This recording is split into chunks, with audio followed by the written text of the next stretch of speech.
Alright guys, this is Crazy Kevin here, and I'm here with UFC fighter Carl Deaton III. Carl, how we doing? What up, Kevin? Doing good, man. Doing good. So, Carl, it's been a little bit since we've seen you out there. Talk to us a little bit about, your last couple performances and when you think we'll be back in there. Right now, man, I'm thinking the boxing ring. Obviously the UFC, they released my contract, so if this is anything and getting out there, Dana, my man Schmicker up this weight class, we can run it again. Another chance to fight it out. If not, thank you boys as always for the opportunities from the kid. Prior to that, the two last performances, short notice to Joe Selecki, that was a good one. Hats off to him, capitalized on it. Second round. The one after that, arguably either way, and growing in the sport. Next one, growing in the sport. So growing at that was a good fight. I like that one, man. Shout out to Munoz, and moving forward, man. The boxing ring too, all of it's good. Combat sports, all of it, all sports. And shout out to the UFC again. You know what I'm saying? The boys, they know what they're doing. So. Yeah, they definitely do. And, speaking about boxing and maybe even MMA, who's the next guy you're looking to put some paws on and, looking at punching the chops here? Man, in the perfect world, tonight, McGregor. Who else? Floyd. Oh, there you go. Jameson. Jenna Jameson. You did say pause, right? Oh, yeah. I did say pause. The best way, too. Not even, Yeah. Don't category that kind of monster. Yeah. It's not wrong, Yeah, yeah, 100%. Now, talk to us a little bit about that big chain you got rocking. How can you afford that thing? Gifts, buddy. I love it. Now talk to us about, it's 420 today. Are you celebrating the holidays? Oh man, I'm relaxing, but no, no, family always, and then Good. Training. This morning I went to go get up and then kick it at the fire station. Get a good, nice workout in. So it was all in the books. Good. Fast forward, yeah, buddy. If you're celebrating out there and you're getting it in, the kid says salute and throw another one in the air, and shout me out. Maybe it's an avenue we can get in, but as of the moment, salutes that, 100% always. I think it's good medicine, and Yeah, man, 100%. Everyone across the world. I gotcha. Now you mentioned a little bit about in another podcast that you'd want to be the next UFC Intercontinental Champion. Talk to us about a little bit about that. Right, man. Let me get in there and get moving around. Right, give me some fights and opportunities, and give me a backyard somewhere in the world on U.S. soil, or maybe it's overseas, and we can create some motion. I like the BMF titles. Some people don't, and man, I don't know why. I like that. I thought that Max and Gaethje fight was badass. Hats off, man. Literally, yeah. Now, when it comes to that, what's that? That was badass. Oh yeah. That fight. Oh yeah. Now, when it comes to the Intercontinental title that you were mentioning, what fighter or maybe even celebrity would you like to wrap it around your waist? Oh yeah. Pimblett right now. Take pound Patty, be the first Intercontinental Champion, Yeah, that'd be sweet. Now, you've had a couple big fights in your MMA career. Who do you think is your toughest matchup so far? And I would like to fight Tony Ferguson, man. Oh, shout out to that. Yeah, that would be a fun one. Mm-hmm. And what was that? Your toughest matchup so far, who was it? Shit, just myself, man. All these fights are good. All these fights are... Even the first one all the way to the last one, man, they're all going to be fucking, top notch to me. Of course, there's there's levels in this game, but let's talk about what's next. Let's talk about fucking the next one. What it is creating this motion to fucking create this Intercontinental Champion inside the UFC on this next TV cause to whatever it is. And you see MMA right now going in some curious routes. People buying people up. People putting people on. All I'm saying is, cheers, everybody. Relax, and the kid's here. The help is on the way. The help is here. CD3 the kid. Yeah, man. No, you're definitely on the way, and I'm looking forward to it. Now, when it talks to some of your fights, who's some of the best people in the gym that push you to be the best version of yourself? And it's been a minute since I've been in that kind of atmosphere. Really, in the gym, it's just working right now, and that's kind of the transition that the MMA has fucking, flipped to, as I would say. It's like those guys kind of. I mean, every team has, every team has the fucking guys that are just gunning for it, and then every team has the people that just sit there and watch, get the waters. People have the teams that, you know what I'm saying? Every team has that. So, people that push you, man, back in the day, man, well, for me, man, just everyone, I guess. Everyone pushes you in certain ways, Guys because everyone's on their different camp situation in there, You're X amount of weeks away, so it depends, It's just chalk it up to everyone, But outside of them, I've been very fortunate to have these mentors, So that's what it is. It's, being around good guys that fucking good conversations with and preach that shit to you, So shout out to, the mentors out there that helping these gentlemen and still helping myself today. I'm very fortunate still, very much have my, my true family and, in these conversations as well. So, man, that's out to my family. Yeah, 100%. Now, one thing that you did during your COVID was you got your Native American degree for studies. Talk to us a little bit about that. That was pretty cool. Yeah, even just graduating college, no matter what it was in, I would get it in any, I would pick with something, but yeah, just graduating college, that was a good experience. And then just for what it was, just learning a little bit more history, learning just from PhDs that, just been in that life and that, game for a while. So it was good to have those conversations. And, just, like I said, just another accomplishment in my head, make the resume and, just, maybe motivate or inspire another one just to, try something.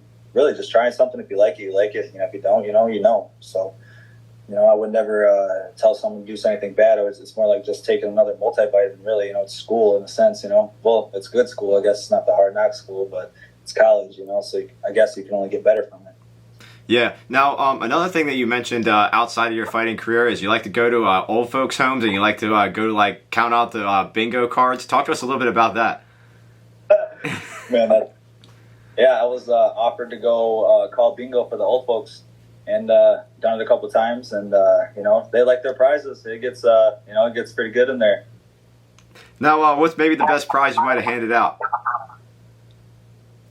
It's not even the best prize. It's what they would they want that soap, soaps, for the laundries and everything.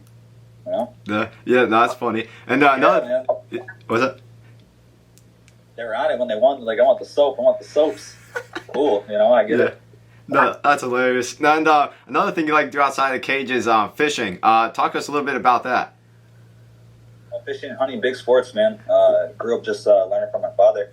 Still learning out in the woods, just checking it out.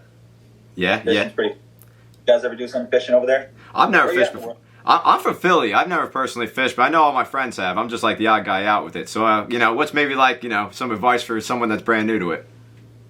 Go get a pole and go sit with your buddies. Go get your license. Go sit with your buddies. Go get, whatever you want, a couple drinks, sandwich. Go sit with your buddies. Throw a line in. That's awesome. Kick it, I don't know, go check out, maybe you like it. That's Hold awesome. the net. Yeah, fair enough. How often do you do that? It depends, man. You can go fishing hard for a while, and then sporadically, or, maybe just not at all.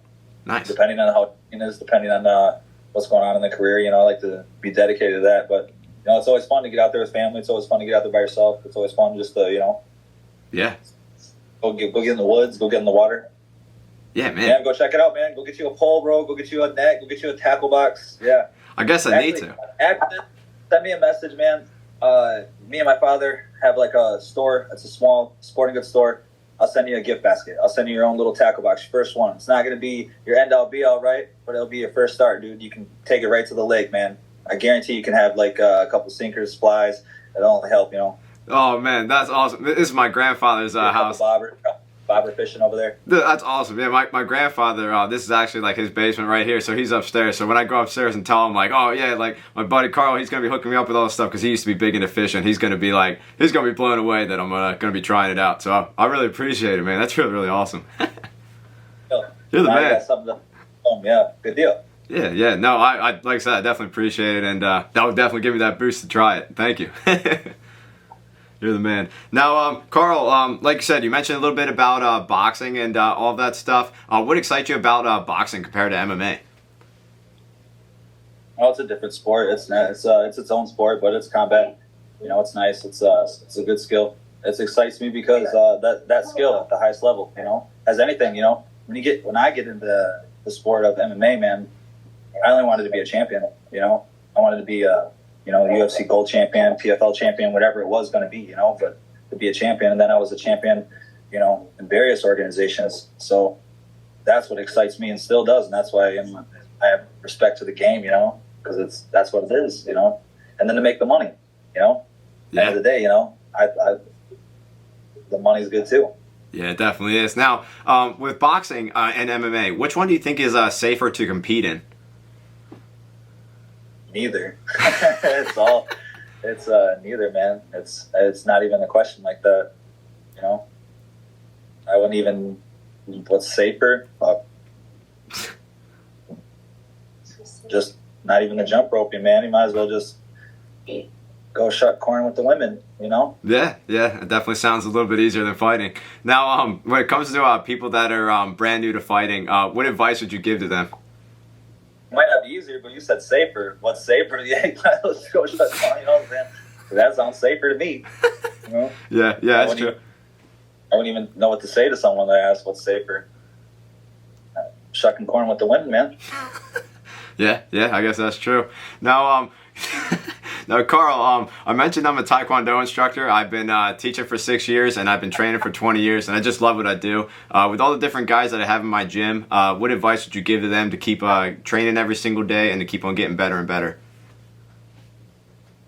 Accountability, man. I think it stems from, first off, your students are in the door for one reason, and then you yourself, you're there for your own reason. So you as an instructor in your academy, you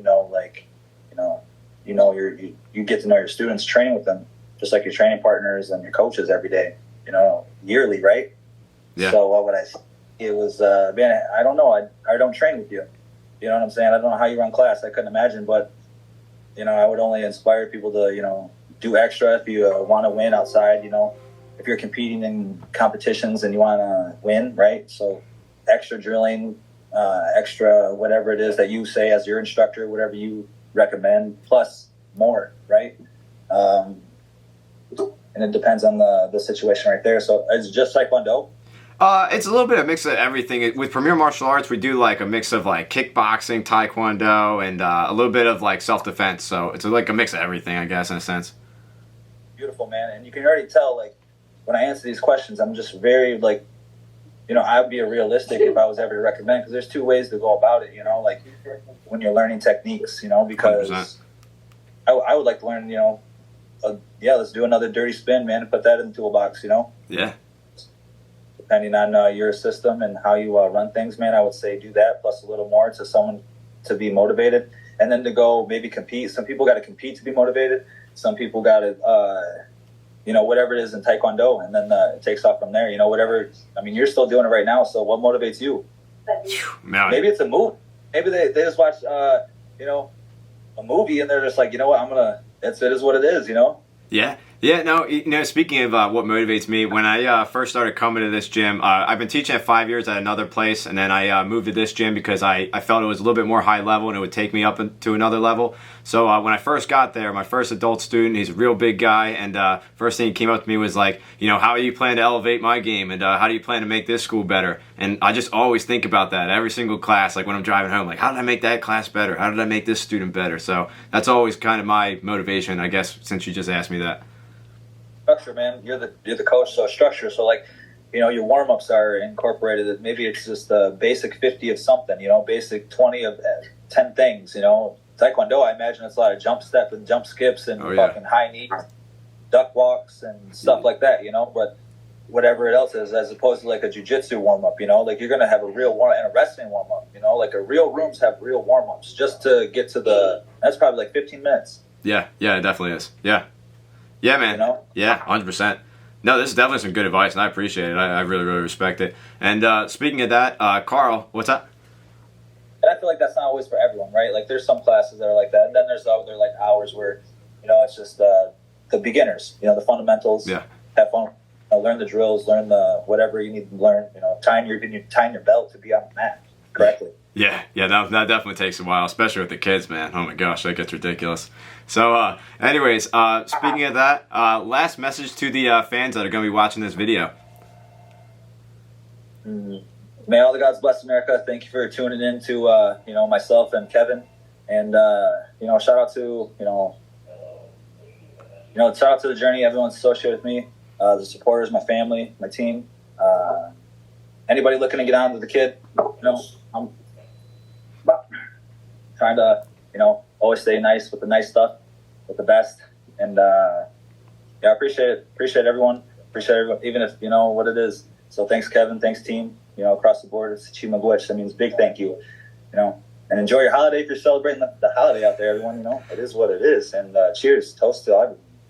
Yeah, man. No, Carl, thank you so much for taking the time out of your busy schedule to come on. You're the man. And, we're looking forward to your next fight, whether it's MMA or boxing. And, we're looking forward to seeing who you're putting the paws on next.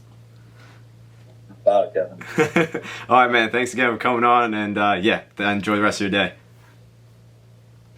Cool, man. Take care.